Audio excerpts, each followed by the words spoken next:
There is one fund that has kept me out of debt, and most people don't have one.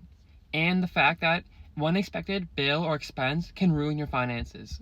Welcome to day 5 of teaching you personal finance.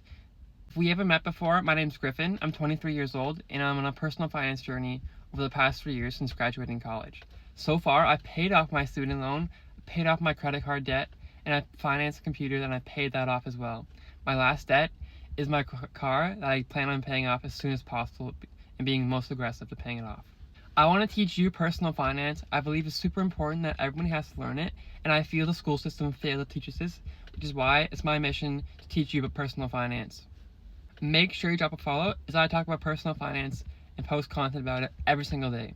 And today, for day 5, the topic is an emergency fund and the importance of having one. An emergency fund is a fund where you have money set aside in case of an emergencies, which happen all the time. Happened to me, for example, is my car needed to be repaired. It cost me $1,000. At the time, I didn't have that money, and I was down in debt for over a couple months because I didn't have money set aside to fix that $1,000. Now if that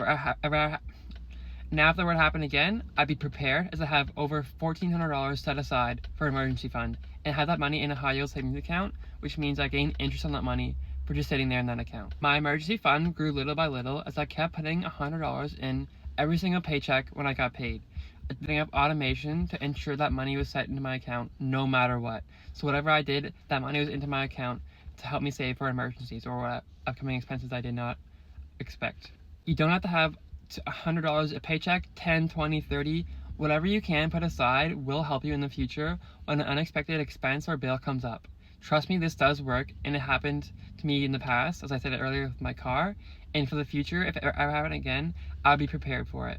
Before you start investing or paying off debt, it's super important to have an emergency fund, as it'll keep you out from being in debt even more than you are before. So it's super important. Make sure you have an emergency fund, as it will help you in the future.